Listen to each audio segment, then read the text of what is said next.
Buenas tardes, hoy vamos a comenzar con la clase de provisión de agua caliente sanitaria y dimensionamiento de instalación de agua sanitaria.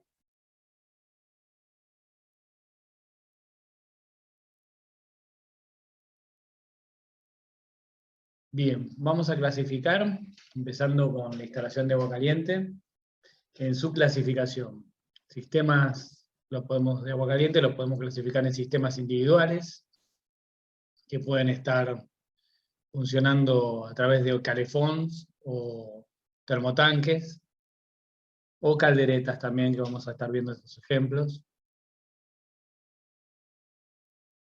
Después tenemos sistemas centrales, donde tenemos calderas para la acumulación de agua o baterías de termotanques de alta recuperación. Y sistemas mixtos, que es una combinación de ambos sistemas. Los sistemas individuales, para hacer también una pequeña mención, cada local o cada unidad de vivienda va a estar alimentada por un calefón o un termotanque, como vimos acá en el ejemplo, y en los sistemas centrales, ya sea el conjunto de viviendas, está alimentada a través de una batería de termotanques, que es lo más común en la actualidad, o una caldera con un tanque intermediario que vamos a ver más adelante. El sistema mixto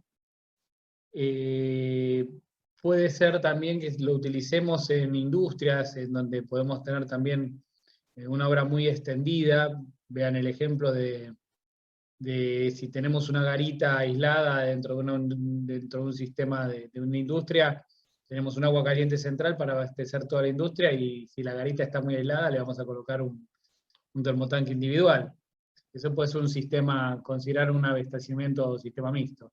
También, dentro de los sistemas mixtos, o sea, estaríamos mezclando sistemas individuales y centrales, y también el uso de la eficiencia en sistemas complementarios, el uso de energías alternativas.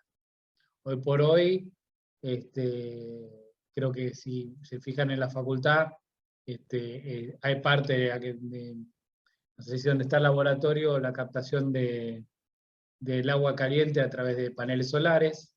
Se acumula el agua caliente dentro de un reservorio, y cuando no se dispone esa agua caliente, ya se complementa con un sistema auxiliar porque digamos no tuvimos días nublados, o no se pudo hacer el almacenamiento del agua caliente. En ese caso debemos contar en realidad con un sistema auxiliar que nos permita ayudarnos o digamos complementar el abastecimiento de agua caliente para ese momento, ¿no?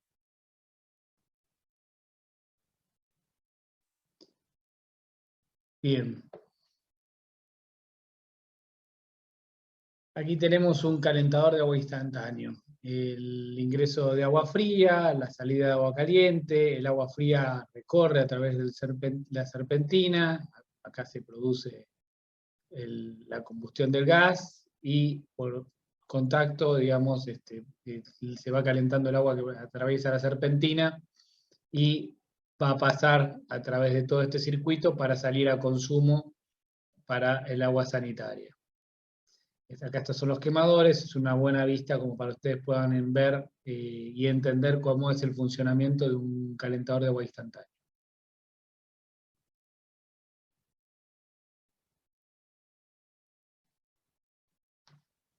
Es importante aclarar, bueno, nosotros vamos a tener un consumo en litros por minuto que vamos a tener que calcular, y en este caso elegiremos el calefón de acuerdo al suministro que él nos pueda dar. O sea, los hay de 8, 12, 14, hasta 20 litros.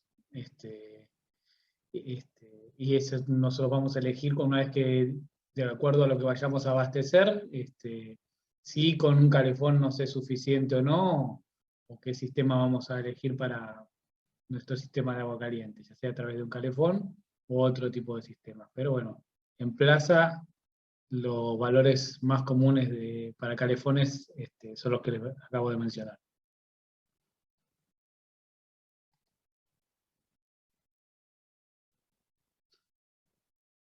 Bien, también tenemos una presión mínima de funcionamiento en función del fabricante, no hay una reserva.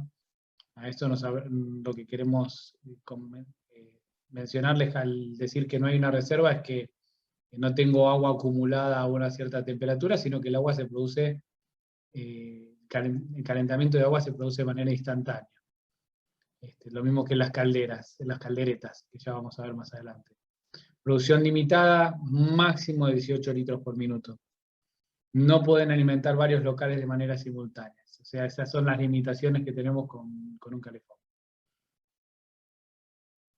Acá tenemos las calderetas o calentador de agua instantáneo. Son de construcción similar a los calefones.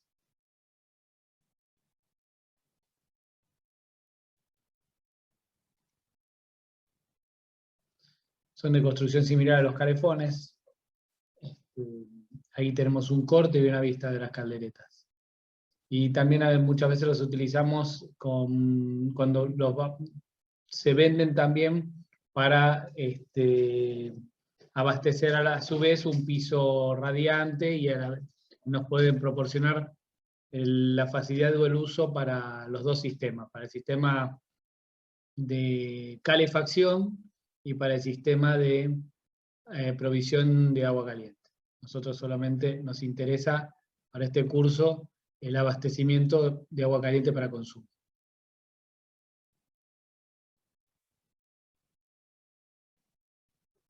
No requieren también una presión mínima de funcionamiento, algunos sí y otros no requieren una presión mínima de funcionamiento. Tienen una reserva limitada, una pequeña reserva, si bien de construcciones similares a los calefones, tienen una pequeña reserva limitada. Producción ilimitada según el rendimiento litros hora, o sea, en este caso depende la cantidad y la simultaneidad que tengamos de artefactos en uso, el fabricante nos dirá la caldereta adecuada para el abastecimiento de agua caliente sanitaria. Y pueden alimentar más artefactos en el uso simultáneo que lo que podríamos abastecer a través de un calefón. Bien, acá comienzan a aparecer, si bien el dibujo es de un termotanque, este termotanque no es un termotanque común, sí, este es un termotanque de alta recuperación, pero el funcionamiento es similar en todos los termotanques. Algunos, hoy por hoy, que salieron al mercado son de volumen pequeño, 50, 60 litros, pero con una recuperación de hasta 700, 800 litros hora. Acá el agua sí hay un volumen más interesante de agua acumulada. Pueden abastecer varias unidades y conectados en baterías, hoy por hoy es lo que se utilizan para el abastecimiento de agua caliente sanitaria para edificios de mayor o menor envergadura. Se ubican en una sala de máquinas en donde se pueden conectar de a 2, 3 o 4 o 5 en función de las unidades que tengamos que alimentar.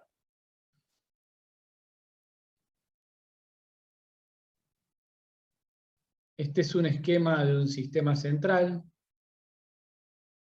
pero en vez de a través de termotanques es a través de una caldera y un termotanque de alta, o un acumulador de agua. La caldera calienta el agua y a través de la serpentina la envía al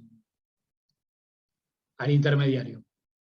Acá este es el esquema de la caldera, y acá tenemos un termotanque similar al que vimos en el anterior. El corte del anterior era un termotanque de alta recuperación, esta es una foto desde el exterior de un termotanque de alta recuperación. El funcionamiento del sistema central, tenemos el abastecimiento de agua fría al acumulador o termotanque de alta recuperación. El agua caliente tiene menor densidad que el agua un poco más fría, entonces se produce la circulación que estamos viendo en este sentido, que puede ser ayudada en este caso por una bomba recirculadora. Cuando el termotanque o tanque acumulador se encuentra en la azotea, sí o sí debo colocar una bomba de recirculación porque el termosifón natural no se produce. O sea, esta columna de agua que está en el retorno y está más alejada del acumulador es más fría y por una diferencia de peso genera esta circulación. Si este tanque acumulador se encontrara en la azotea, no podría tener este termosifón natural y sí tendría que forzar la recirculación del agua a través de la bomba recirculadora.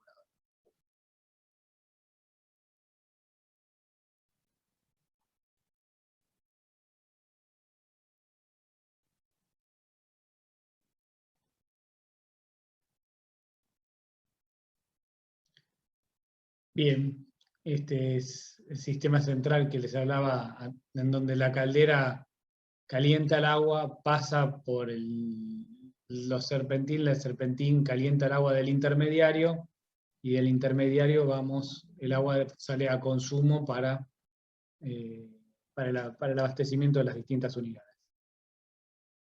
Este es el mismo esquema con el termotanque de alta recuperación, no solamente lo que les estamos mostrando acá es antiguamente se utilizaba más el sistema entre caldera e intermediario. Hoy por hoy se trata de utilizar baterías de termotanque de alta recuperación.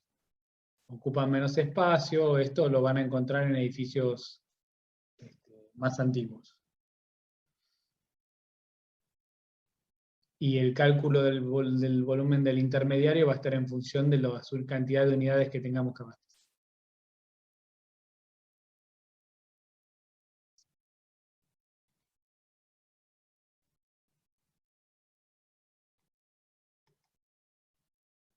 Bien, aquí tenemos un sistema con energía alternativa, energía solar en este caso.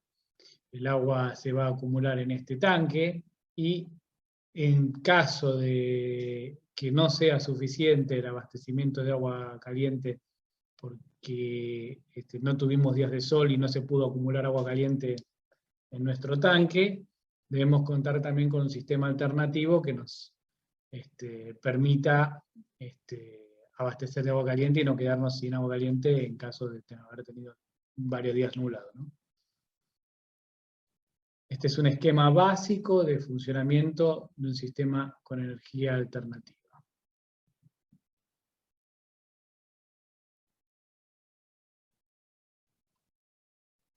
Bien, dentro de la clasificación de los sistemas centrales también tenemos un sistema que podemos llamar estático o dinámico. Estático, el agua no está recirculando, aquí vemos que el agua caliente se produce y llega a cada una de las unidades de abastecimiento. En este caso, si nadie estuvo haciendo uso del montante de agua durante un gran tiempo en un edificio de gran altura, el propietario de la unidad que está más alejada del tanque intermediario va a tener que esperar mucho tiempo para poder tener agua caliente. En el sistema estático, entonces, el agua circula solo si abrimos un grifo, no circula de otra manera.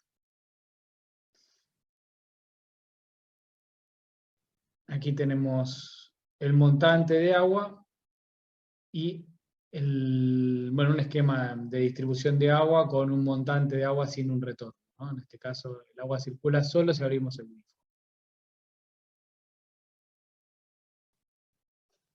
Bien, en un sistema de distribución dinámico, lo que vamos a tener, y la ventaja con la que vamos a contar, es que el agua va a estar circulando constantemente a través de los montantes. ¿Y eso qué es lo que nos permite? Tener que el propietario que está más alejado del tanque intermediario o el termotanque de alta recuperación pueda tener agua caliente, digamos, de manera más instantánea. porque va a encontrar desde el montante, va a estar en agua, va a tener el agua caliente, va a estar siempre con el agua caliente, y al abrir el grifo en su unidad, solamente va a tener que esperar que llegue el agua desde el montante al artefacto que él abrió en ese instante. Acá tenemos con un colector superior la diferencia, y con una bomba recirculadora, y acá, acá la recirculación se está produciendo solamente por el termosifón natural. Tenemos natural y circulación forzada con bomba recirculadora. Estos son los ejemplos de distribución dinámica.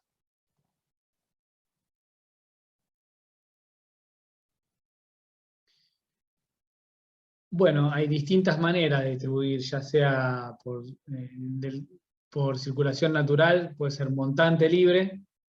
En este caso el montante asciende hasta la azotea y la alimentación se produce a través del retorno.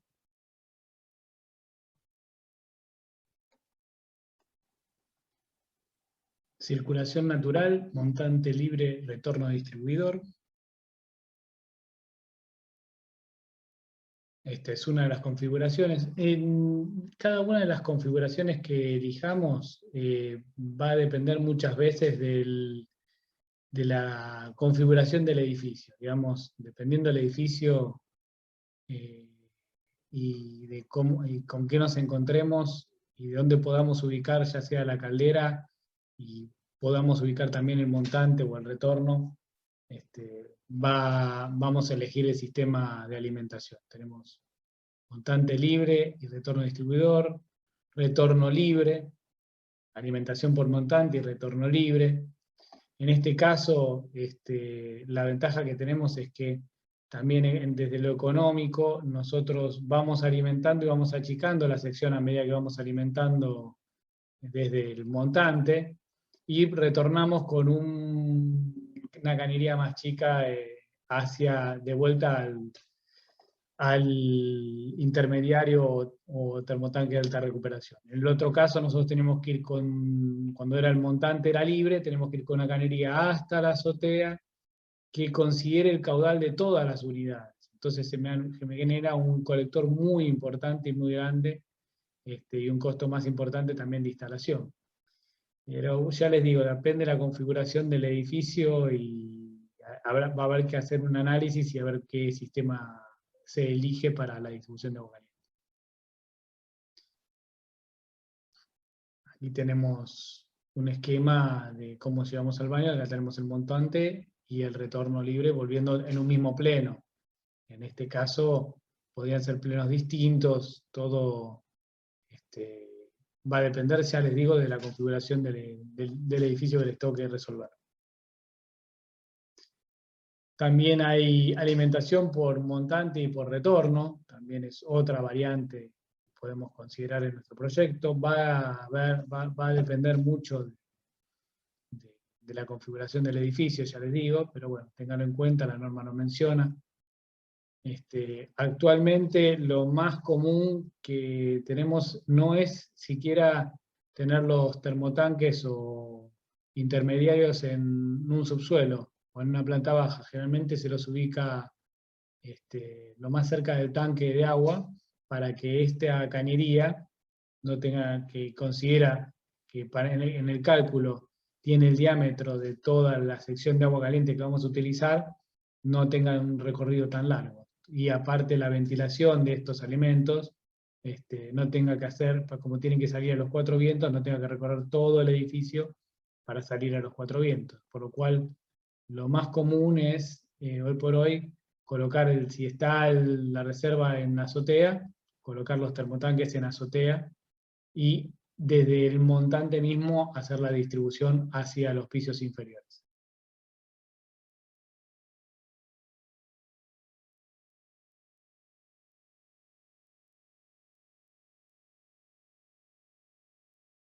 Y aquí podemos ver también otra configuración, más difícil de encontrar en distintos ejemplos, con montantes y retornos que incluso están interconectados entre sí.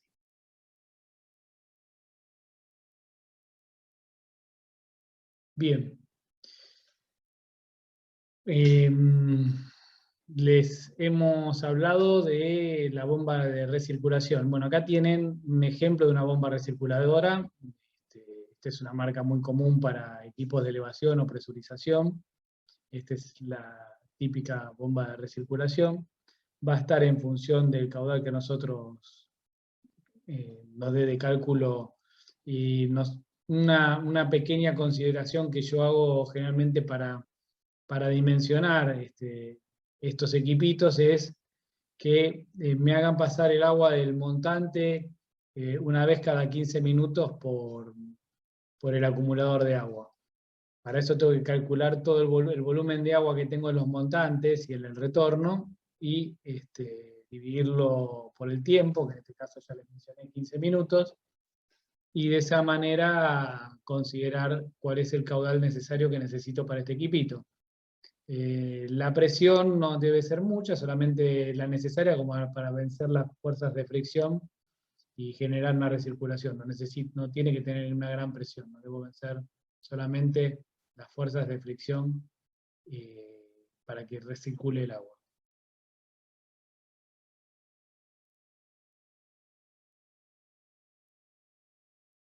Bien, en lo que nos vamos a referir a materiales, lo van a ver en la clase de materiales en particular, así que no nos vamos a extender mucho en este tema, porque aparte lo tienen en la clase grabada del año anterior. Va a haber una clase sobre materiales para instalaciones de agua fría o caliente.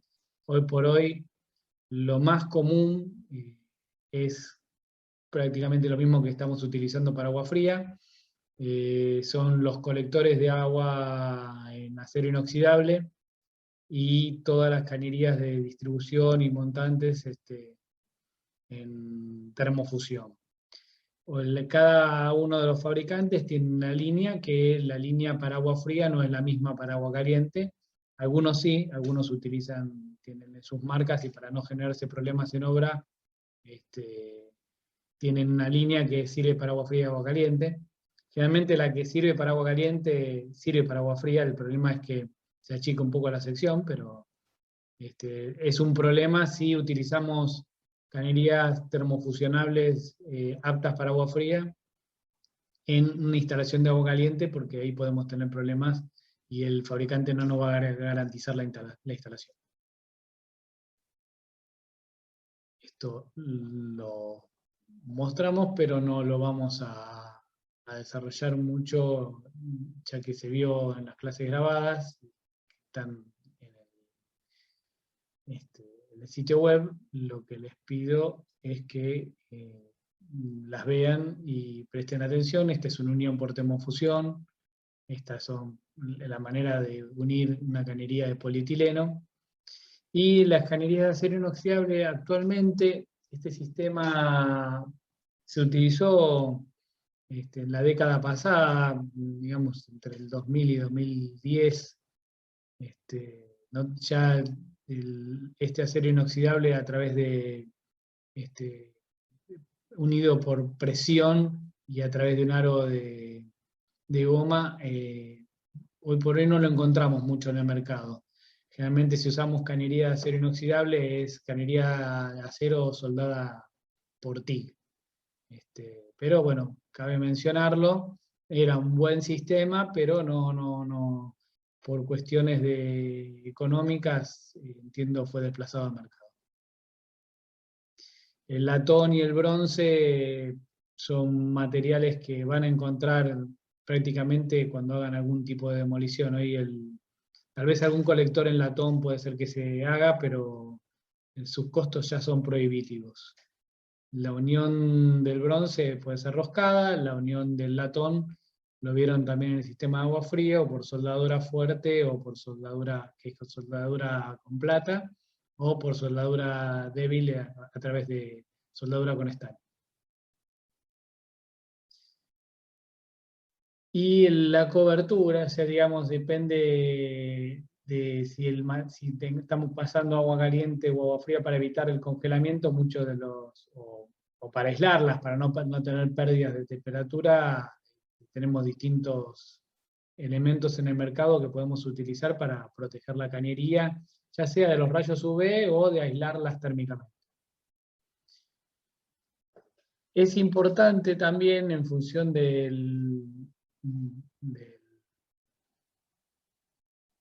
la distancia, de la longitud de la cañería, y de la temperatura de la cañería, colocar estas omegas o dilatadores a fuelle para evitar las roturas. Esto va a variar dependiendo mucho del coeficiente de dilatación del material que estén utilizando, y que son datos que les deberían dar los fabricantes.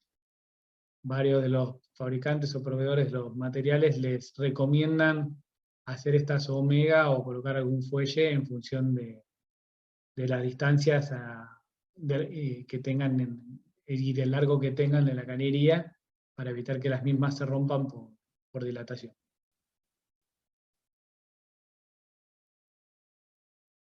Aquí tienen un esquema de una instalación, un montante vertical, cómo se han colocado los dilatadores a fuelle en función del material, y evitar que esas dilataciones terminen generando una rotura inesperada en la cañería.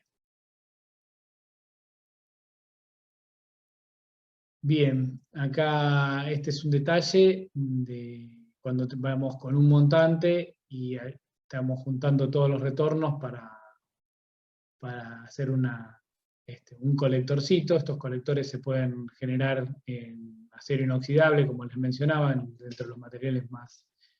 Y depende si, hoy por hoy no tanto, pero bueno, en polipropileno también se utilizan.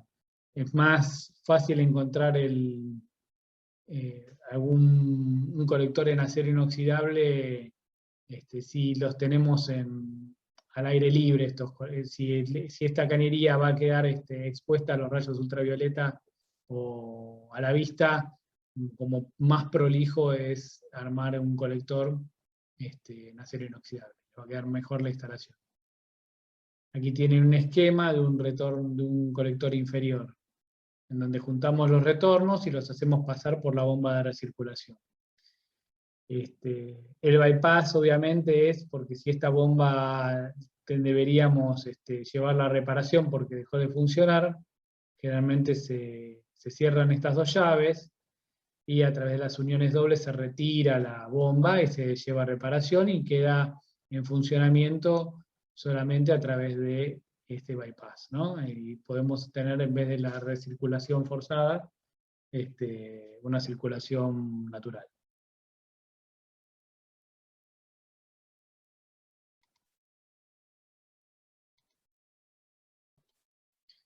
Bien, vamos a comenzar con el dimensionamiento de las instalaciones de agua sanitaria.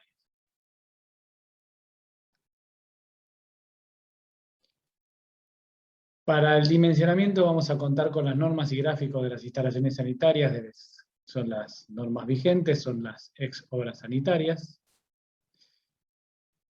Vamos a tener en cuenta un consumo, una provisión racional del agua, verificación de las velocidades límites para evitar los ruidos,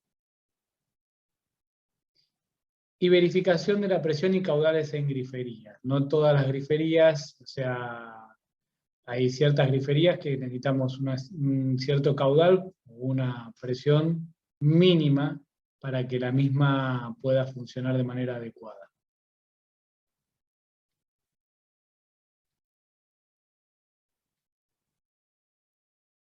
Bien, para seguir con el dimensionamiento, o sea, para comenzar con el dimensionamiento, vamos a necesitar recolectar distintos datos. Una presión inicial, longitudes y singularidades y tipos de griferías que vamos a utilizar, materiales de las tuberías y singularidades, velocidades límites, presión final y pérdida máxima disponible. En base a la recolección de estos datos, nosotros vamos a poder hacer un dimensionamiento. Tenemos distintos tipos de dimensionamiento. Cuando la norma establece que para ciertos tipos de edificios que superan una superficie de, si no recuerdo mal, unos 3.000 metros cuadrados o ya a una cierta altura, el dimensionamiento, el reglamento de las obras sanitarias pasa a ser es un reglamento empírico y debería hacerse un cálculo hidráulico. Ustedes como ingenieros civiles y que aparte tienen la materia hidráulica dentro de sus incumbencias, con la recolección de datos, conociendo las presiones que necesitan para el funcionamiento de los artefactos, caudales que deben llevar y velocidades límites que van a determinar para evitar ruidos molestos dentro de la instalación, conociendo el material que van a utilizar, que eso les va a dar la rugosidad o digamos los coeficientes de rozamiento de la cañería, van a poder hacer un cálculo hidráulico, en el caso que eso les sugiera. El ejemplo, digamos, el trabajo práctico que van a desarrollar, lo van a hacer utilizando la norma de la ex obras sanitarias. Pero somos conscientes de que ustedes ya cuentan con las bases como para poder hacer un dimensionamiento hidráulico. Se determinarán con estos datos el consumo, el caudal y simultaneidades de uso. La simultaneidad de uso, por hoy, la determinan a través del reglamento, es empírico y en sí da una simultaneidad de uso. Ustedes tendrán que basarse en normas extranjeras en las cuales hay otros distintos maneras de establecer una simultaneidad de uso con distintas fórmulas para poder calcular los caudales necesarios de acuerdo al tramo que estén por dimensionar.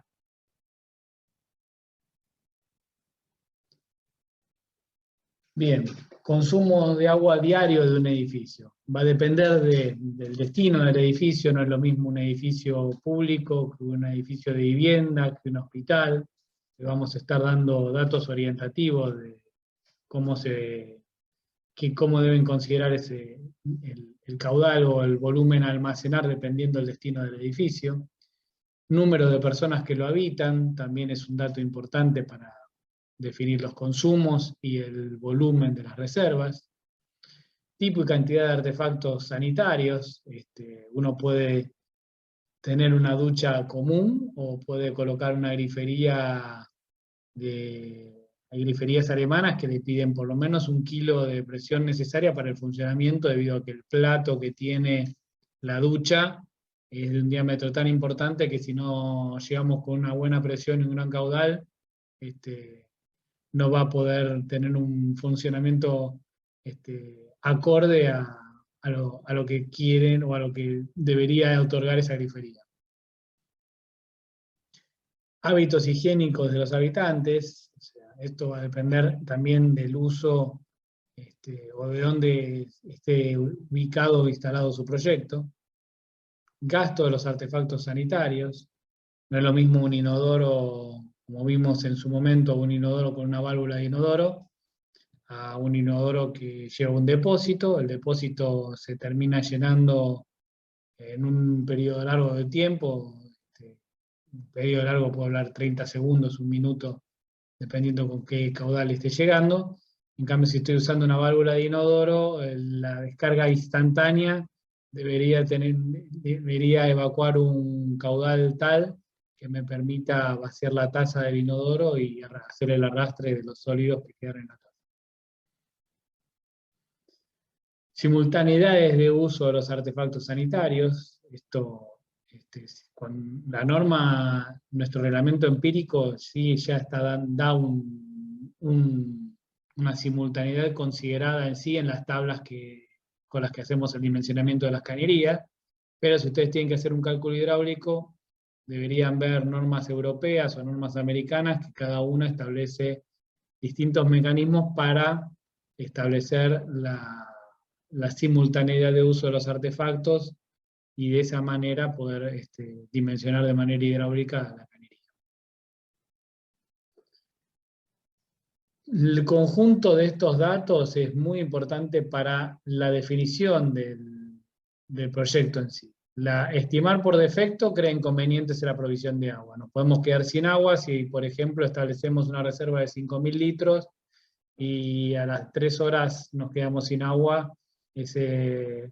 ese mal cálculo, esa mala estimación, genera un inconveniente muy importante en nuestro proyecto. Y el uso por exceso, en todo caso, vuelvo al mismo tipo de ejemplo.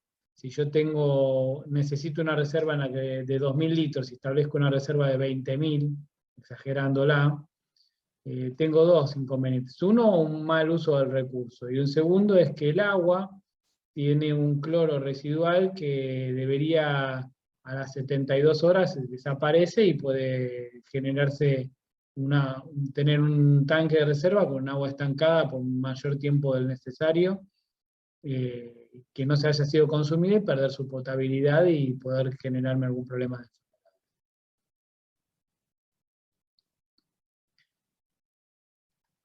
¿Cómo predimensionamos los tanques? O sea, lo primero que estamos viendo para el cálculo es el dimensionamiento de la reserva total diaria que vimos en la clase de agua fría. Cuando la provisión de agua es directa, por unidad de vivienda tipo, nosotros consideramos 850 litros. Cuando la provisión es por bombeo, por unidad de vivienda tipo, la cantidad de agua que debemos considerar son 600 litros. Excediendo de los artefactos tabulados, se aumentarán un 50% de los valores asignados en oficinas para distintos recintos y artefactos.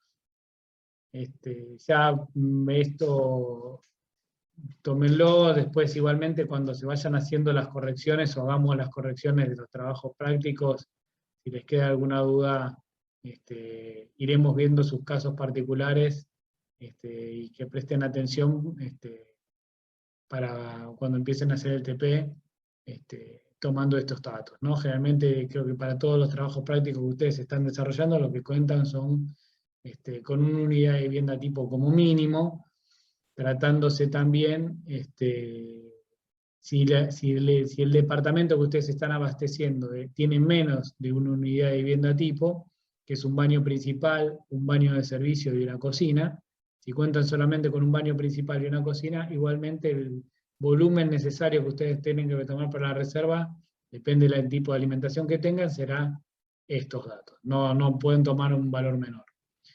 Si lo que tienen o cuentan también es una unidad más que una unidad de vivienda tipo, digamos, una unidad de vivienda que tenga 3 baños principales, una cocina y un baño de servicio. Por cada baño de principal que se supere la unidad de vivienda tipo, dependiendo del tipo de alimentación, por ejemplo, tendrán que agregar 350 litros por cada baño, si la alimentación es directa, o si es a través de bombeo, 250 litros más.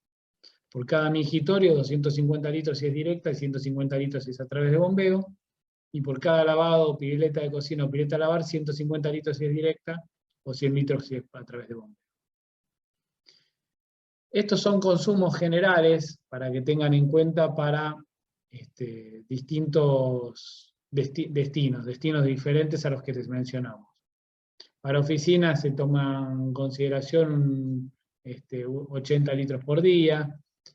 Tengan en cuenta, a ver, si tenemos hospitales, 300 a 600 litros por cama. De esta manera van a ver por cama o por día en hoteles 100 a 300 litros. Esto son datos generalmente recolectados de otras bibliografías. Hay bibliografías de ingeniería sanitaria del Metcalf y EDI que son muy precisas y muy interesantes para tomar como referencia y para distintos aeropuertos, y pueden ver distintos tipos de destinos para que los orienten para cuando ustedes tengan que dimensionar una reserva en un proyecto ya más atípico como el que les acabo de mencionar. Recuerden, ¿no? El volumen total, la reserva total diaria va a estar compuesta por el volumen del tanque de bombeo más el volumen del tanque de reserva. Y a su vez, estos tanques van a estar limitados en su volumen. Yo no puedo tener un volumen del tanque de bombeo menor a 1/5 de la reserva total diaria. Mínimamente debo tener 1/5 de la reserva total diaria. Y el volumen del tanque de reserva, en todo caso, será mínimo 1/3 de la reserva total. Esto lo hacemos jugar dependiendo de los espacios físicos que dispongamos en nuestro edificio. De repente tenemos un subsuelo diminuto en el que queremos colocar el tanque de bombeo, y bueno, lo que nos pide, lo que nos permite la norma es ese volumen del tanque de bombeo puede ser tan chico como un quinto de la reserva total diaria. Más chico que esto no nos lo permite. Estos son considerandos que nos da el reglamento, que hoy sigue vigente.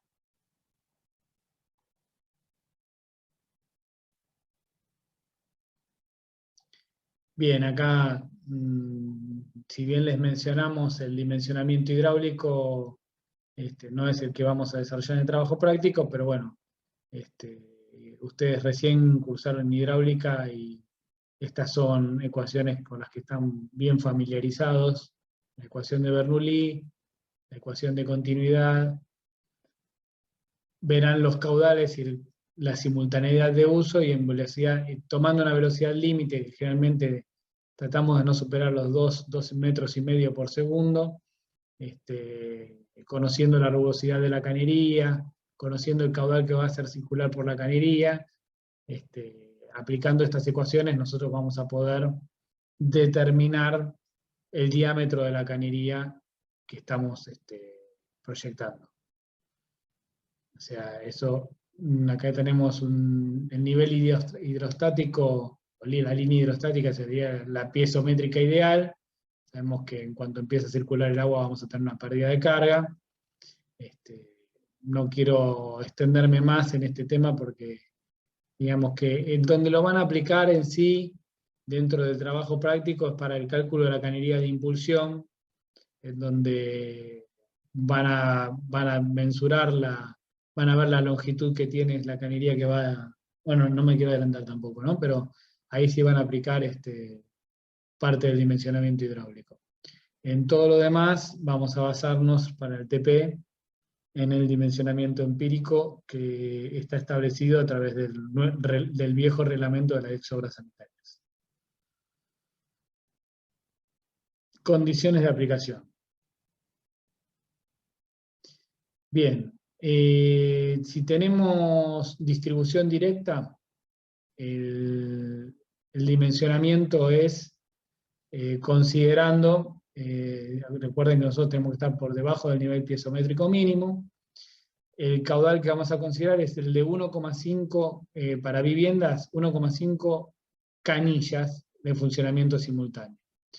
Se supone el reglamento que una canilla tiene un consumo de 0,13 litros por segundo. Estamos hablando de 1,5, esto da un valor de 0,19 y pico, se toma 0,2 litros por segundo. En función de la cantidad de canillas que yo pueda tener de uso simultáneo, voy a tener un caudal. En base a ese caudal, voy a poder dimensionar la cañería a través de una tabla. En edificios públicos, en vez de tomar 1,5 canillas por unidad de vivienda, como es en la vivienda, en edificios públicos vamos a tomar 0,5 litros por segundo, 0,5 por una canilla, por 0,13 litros por segundo. O sea, que en este caso el caudal es menor, pero tendré que ver qué cantidad de artefactos de uso simultáneo puedo tener. Supongan que tengamos una batería de 10 inodoros, bueno, tendré que multiplicar los 10 inodoros por 0,5, que ese va a ser mi coeficiente de simultaneidad, por 0,13 litros por segundo. Y ahí voy a obtener mi caudal. En función del caudal necesario, y yo tengo mis datos que voy a tener en nivel piezométrico, ¿no? Que es el nivel desde la vereda hasta el artefacto más desfavorable. Con esos dos datos, caudal y presión, voy a ir a una tabla.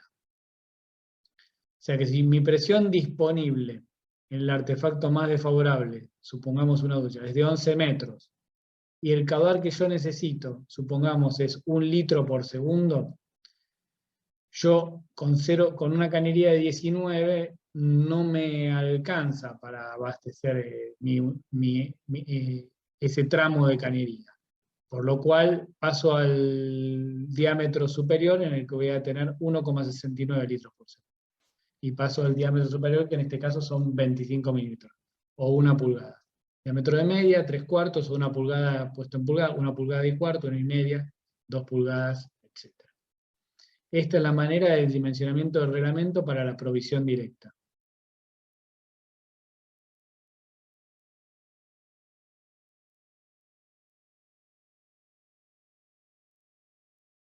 Bien. Cuando tenemos que hacer un dimensionamiento, ya no de manera directa, sino a través de un tanque de reserva, pasamos a un método con secciones límites.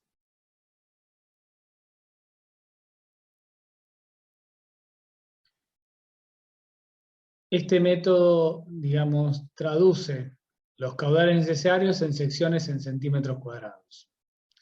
Vamos a contar con tablas que, dependiendo qué vamos a estar alimentando, nos va a dar una sección límite. Por ejemplo, un baño principal, la sección que nos determina son 0,53 centímetros cuadrados. Si yo voy a alimentar un baño principal, voy a necesitar una sección de 0,53 centímetros cuadrados, que en la tabla nos va a indicar que la sección límite es 1,80, que es la sección correspondiente a 13 milímetros de bajada.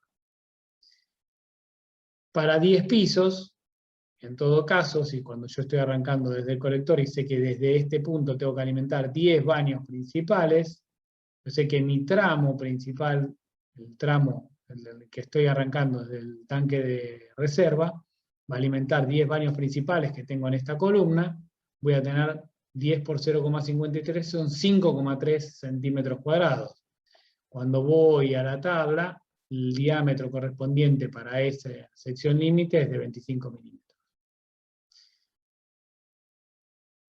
A medida que voy dejando de alimentar y paso a pisos inferiores, voy a ir viendo, este caño se va a ir reduciendo para llegar en el piso inferior, donde tengo un solo baño principal, a 0,53 centímetros cuadrados, y en este punto voy a necesitar solamente una sección de media pulgada, 13 milímetros. A medida, esto es introductorio, pero cuando empiecen a ver el ejemplo, ahora avancemos un poquito más, van a entender un poquito cómo es la mecánica del reglamento de las ex obras sanitarias para el dimensionamiento de las cañerías.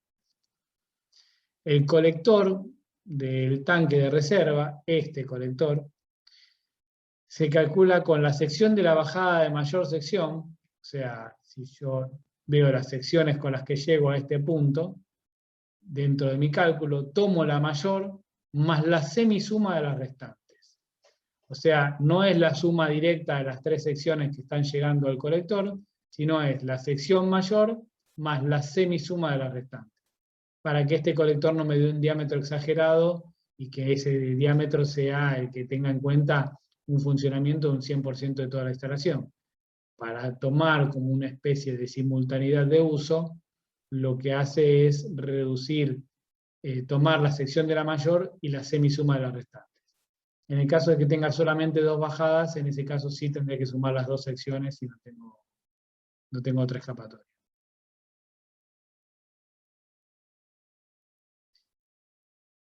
Acá tenemos un ejemplo, ¿no? Llego arriba con 5,3 centímetros cuadrados, 9,6 centímetros cuadrados, 7,4 centímetros cuadrados. Se toma la sección mayor más la semisuma de las restantes, más un medio, o 0,5 por 5,3 por 7,4. Eso nos da 15,95 centímetros cuadrados, que en la tabla correspondiente corresponde a un valor, a una sección límite de 23,12, que es el diámetro de 2 pulgadas. Este colector, en este cálculo, sería de 2 pulgadas. Acá tienen un ejemplo como para ver, o volcar cuando hagan ustedes el TP. Ven, acá tenemos las distintas secciones límites. Si su bajada va a alimentar un baño principal, la sección necesaria para un baño principal es de 0,53 centímetros.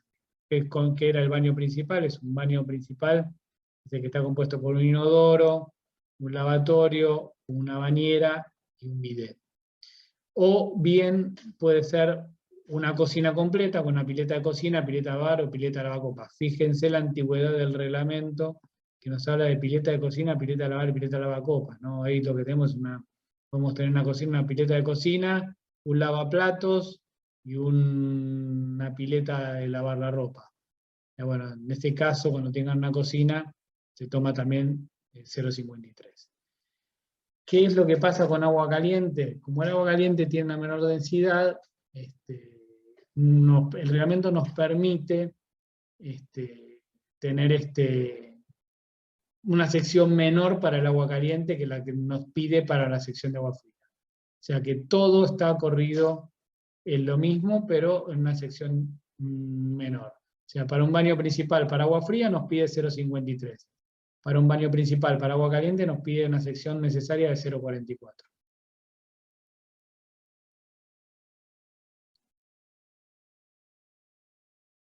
Bien, lo que les acabo de mencionar.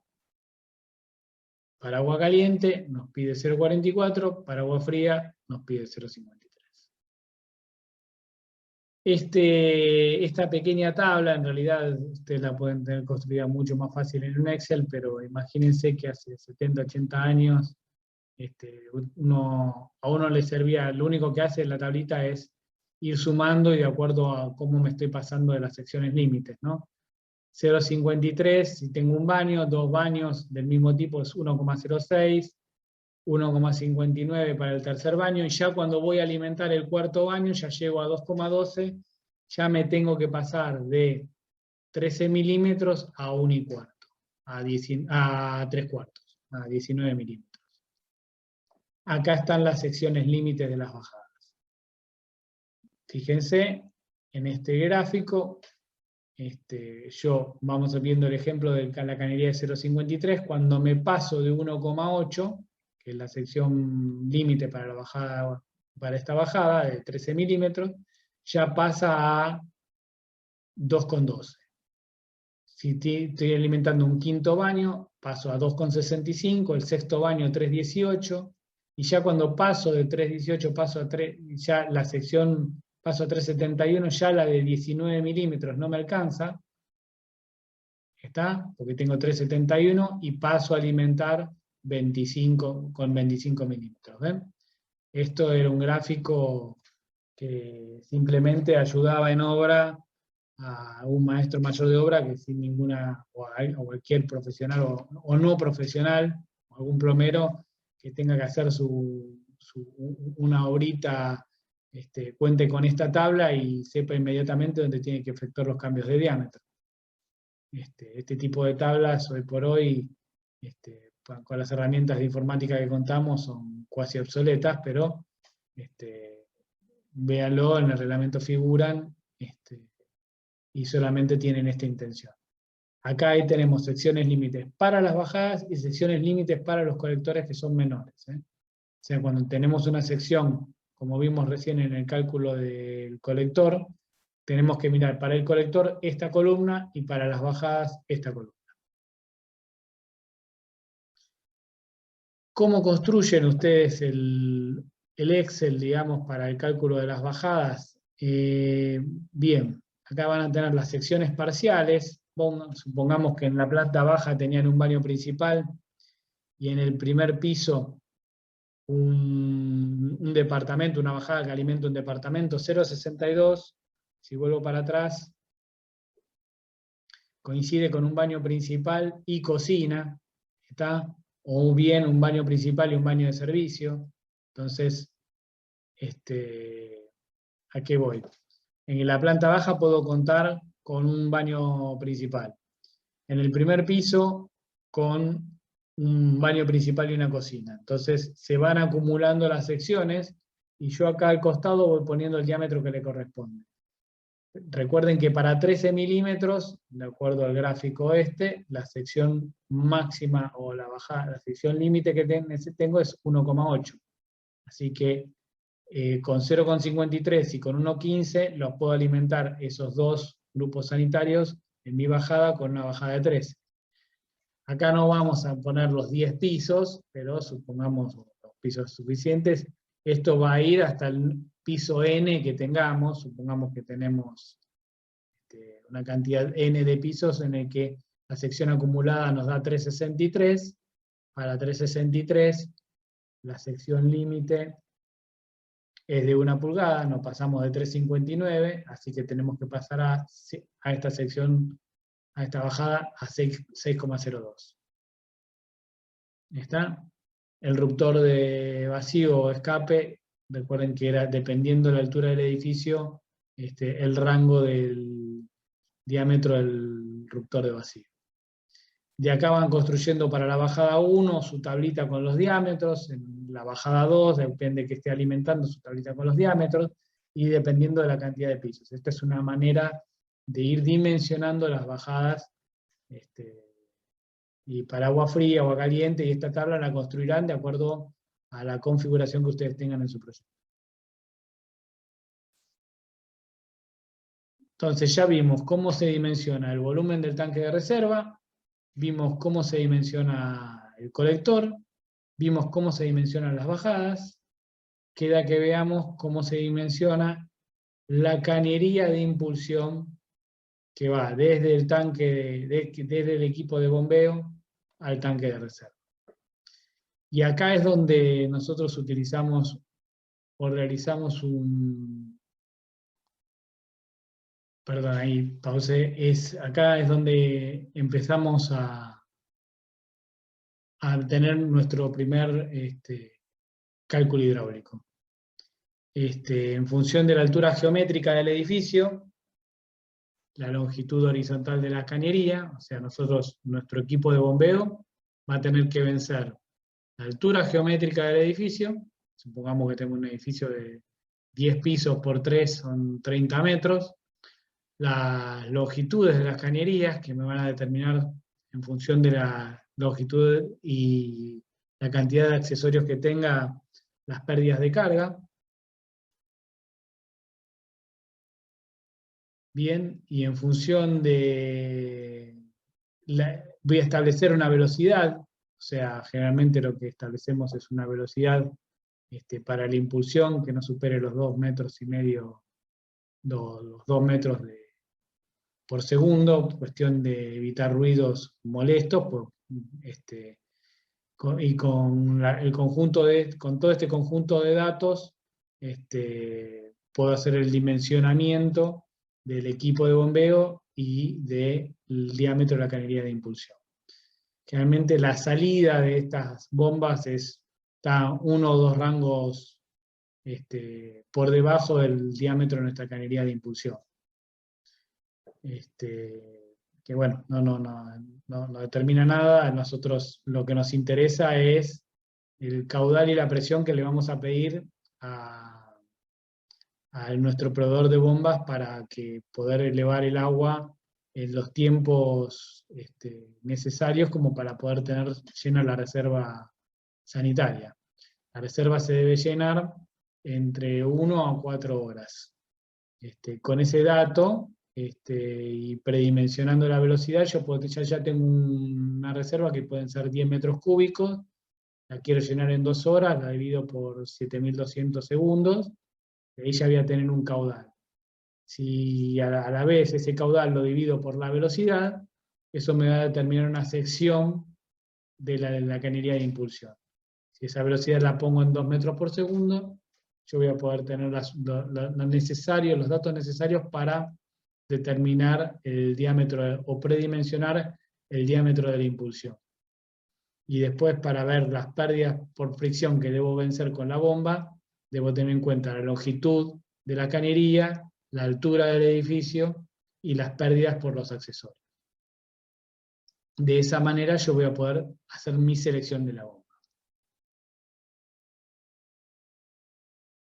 Acá tenemos un ejemplo en un caudal de 1 litro por segundo, el diámetro interior de la cañería, y a través de esta tablita yo voy a ver a dónde caigo, siempre estando dentro de las velocidades admisibles o límites.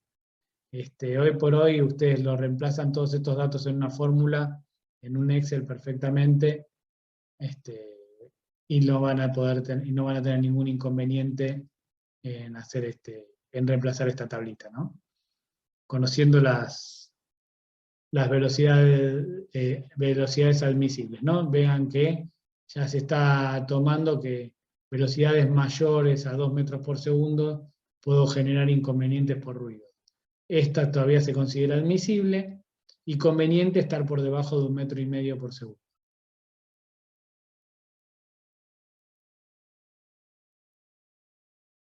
Acá tenemos distintos esquemas de bombas centrífugas, ya sea del tipo horizontal o vertical.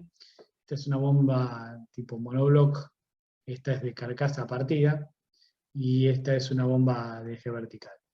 La elección de las bombas muchas veces está en función de los espacios que tenemos, ¿no? Estas bombas, por lo que recuerdo, son bastante más caras, pero son equipos bastante eficientes, todos son eficientes, pero también tengo que ver con qué espacios cuento en mi sala de máquinas para poder, a su vez, no solamente hacer la elección de caudal y presión que necesito para el abastecimiento de agua al tanque de reserva, ¿está? Y llenar el tanque de reserva en tiempos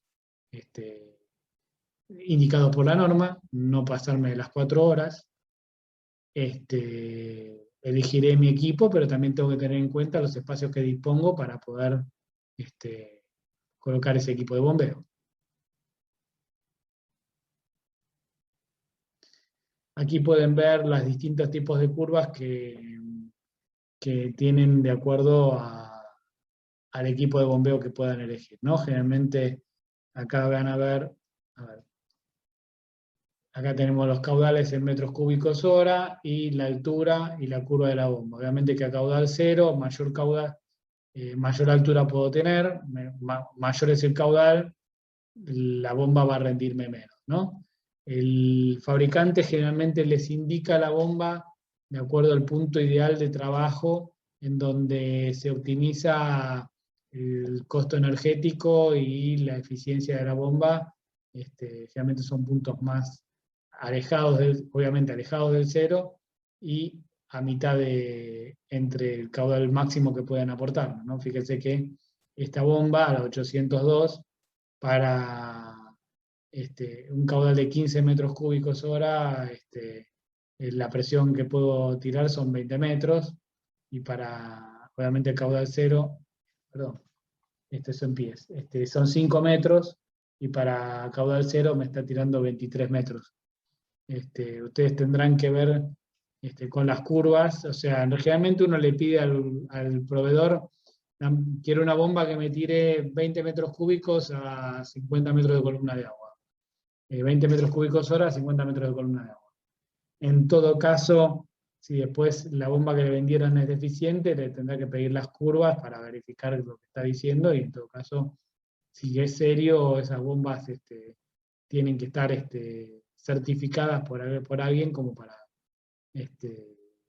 que me coincida lo que dice la chapita de la bomba, que las bombas vienen con una chapita, con una plaqueta, en la que dice su caudal y presión y punto ideal de trabajo, ¿no?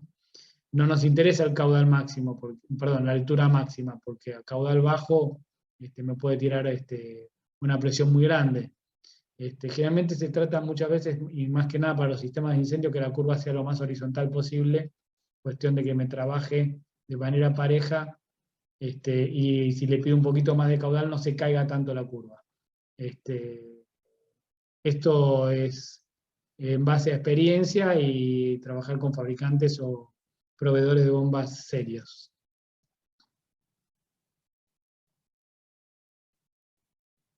Equipos hidroneumáticos, aquí tenemos, si recuerdan, en uno de los casos que vimos en agua fría, fue cuando teníamos toda la reserva en un subsuelo y necesitábamos, alimentábamos todo el edificio desde un equipo. Bueno, estos son equipos chicos, ¿sí?